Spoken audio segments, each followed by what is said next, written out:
And now let's bring on the Olympic boxing team, represented here in Manchester by Lawrence Okoli, who was inspired in 2012 to try and make Rio 2016. So maybe somebody out there today will be inspired by the athletes we see. And Nicola Adams!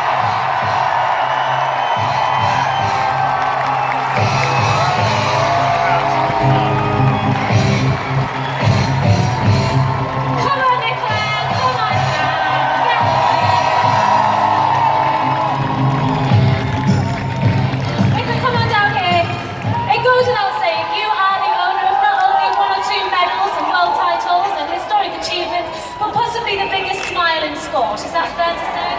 Yeah, it's quite fair, I guess. In terms of what you have done, you have made historic achievements. Looking back, what are you most proud of so far? Ooh, I'd have to say my Olympic gold medals. Has to be, doesn't it? 2 times, doing the most. Manchester! What do you make of a crowd like this? Think how long they've been stood here. What does it mean to you to get this reaction, Nick? Oh, this means absolutely everything to me. I'd like to say thank you for everybody coming out today, especially in the rain. I'm Manchester. I love you. I think it's fair to say Manchester loves you.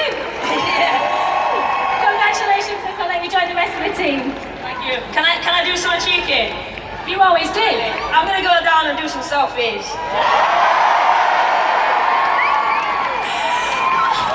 And that, ladies and gentlemen, is the last we'll see of Nicola Adams for the next 2 hours. At the very least, she's going with the selfies. Oh, enjoy yourself, Nicola, enjoy yourselves. Everybody, right next up, we have got more medalists, more world record holders. Please welcome the British cycling team.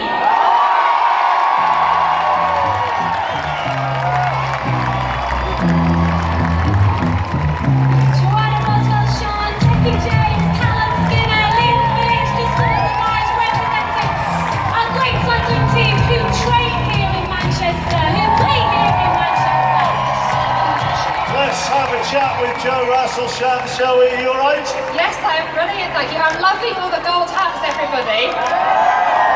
And we now have blue sky above us as well. Everybody seems to be walking out slightly bemused. It's like they don't know what to expect when they get in front of everyone. No, we don't. We've paraded around and we've gone into a little marquee where there were some heaters and towels and some cereal bars. We're just about warmed up a little bit and they sent us out again. But I'm glad to see the skies blue again. But yeah, I'm loving all the gold out here. It was a remarkable Olympics for you personally. Second Olympic gold medal, and the team pursuit squad broke the world record in every single round. So was that the perfect gauge? It really was. You know, we were particularly surprised to break it 3 times. In qualifying was a surprise. In the semi-final, some of the girls said they were only at 80%. Personally, it was a bit higher than 80%, but some of them were like, oh, I wasn't even trying that hard in that ride. And then that was a new world record. Then in the final, it's all about the win, but it's the cherry on top of that cake when you get a world record as well. Let's not forget, ladies and gentlemen, as well, that every single member of the Team GB track cycling squad came back with a medal from Rio. So, did that help you all, or did it kind of put added pressure on as the next one went, and the next one went, and the next one went? I think it really helped, particularly on day 1 was the men's team sprint, so Callum and Phil who are here, and Jason as well. And this year they came 6th at the World Championships, but they won and broke the Olympic record on day 1 of competition. And for me, that just gave me so much confidence in our team, you know, the preparation, the equipment, everything that we'd done together. That just gave me so much confidence that they'd won. So day 1, Phil was running around with his medal and everyone's like, yeah, we won one of those too. And it was so good as well, the day we raced, I remember looking up and seeing all the men's team pursuit squad there watching us. And I was like, oh wow, they've come out to cheer us on, and I was so touched they'd done that. And the next day I found out they'd been told to be there for a BBC interview, so it probably wasn't quite of their own accord. But it was still a nice thought to see that before I'd raced, to see them all out there. Joe, thank you very much for talking to us, and all of the team that have come out. Team GB Cycling, ladies and gentlemen. And they keep on coming. Next up, onto the stage, please welcome to Captain Kate Richardson-Walsh. You alright? Yes, I'm a bit like a drown rat, but I'm a Mancunian, so I'm totally fine. So, back on home turf. Yeah, it's lovely to be home. Thanks for having us. I've said it before, and lots of people have said it after that, as Helen said, 9 million watched on a Friday night. Do you feel that was a defining moment for women's sport, team sport?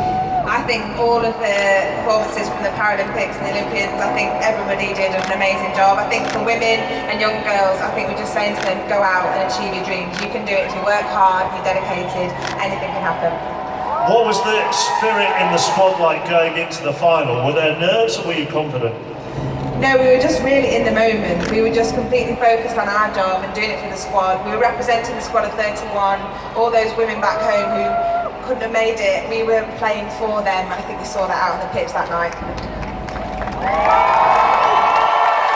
Now, importantly, is Maddie Hinch here? Because she was stranded in Holland this morning. So has she made it? Maddie the Mad Dog Hinch is here. Penalty saving expert, and that's another unusual thing for British sport, but obviously for a lot of people who watch English football. Being successful at penalties doesn't happen. I was going to say that often. Let's change that. Doesn't happen ever. Oh no, we're all right. Yeah, I know you are. No, as England, we won the European Championships last year on penalties, and to do it in the Olympic final was just the most epic way to finish. I think we felt the whole country support behind us, and the girls have done such hard work back at our training base, and we just stuck to our processes. And when Holly put that ball in the goal, I think we erupted just as the whole country did. Now, one final thing on this, because when we do Olympics and Paralympics, we talk about legacy and we talk about inspiration, and we often talk about it in relation to kids getting involved in hockey. And I know that has been evident since you won, but also lots of adults have got off the settee and discovered hockey. Yeah, absolutely. Loads of people played hockey at school. Give us a cheer who played hockey at school. But life takes over. You're too busy and family and work. But there is a hockey club out there for everybody. Every single person can go out and pick up a hockey stick. So please go out and give it a go. Thank you very much, joining us. As you say, you are a Mancunian girl. Kerry Walsh and our British women's hockey goal. Piers Gulliver won a silver here. He is the first wheelchair fencer in 24 years to win a medal. Well done, Piers. Next up, we have the Paralympic wheelchair rugby team.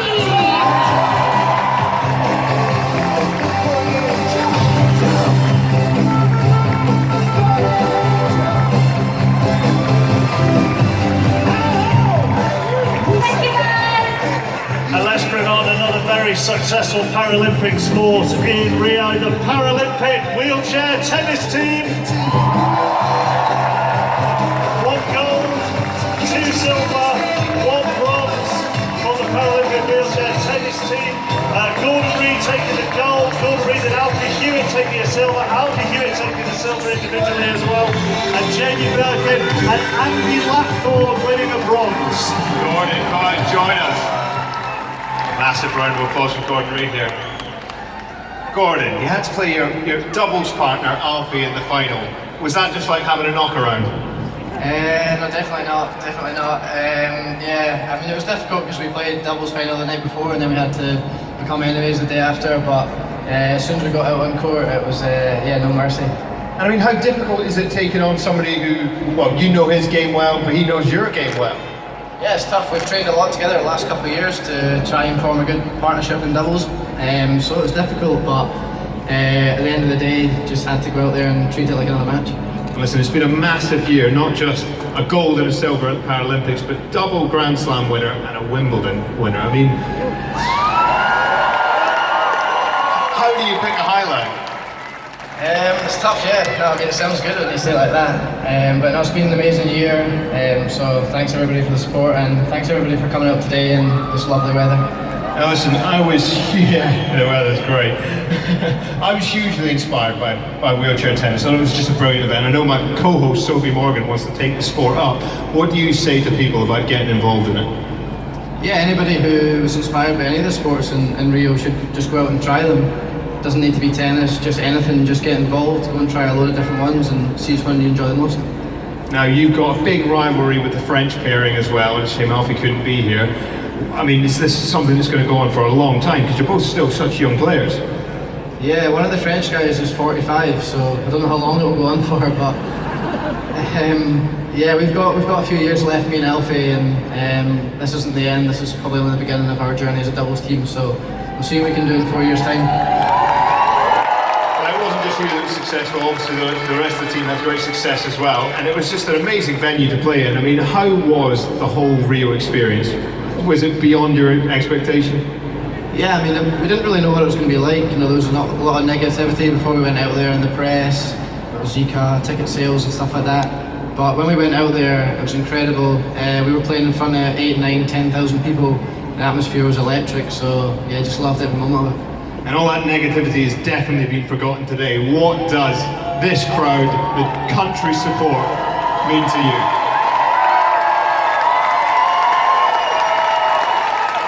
Yeah, no, that's incredible. It really, you know, it makes it all worthwhile, and I'm sure I can speak on behalf of all the athletes here today, say a massive thanks, and we love seeing you all out there today, so yeah, see you in 4 years again. You heard it here, see you in 4 years. We'll see you at Wimbledon as well next year.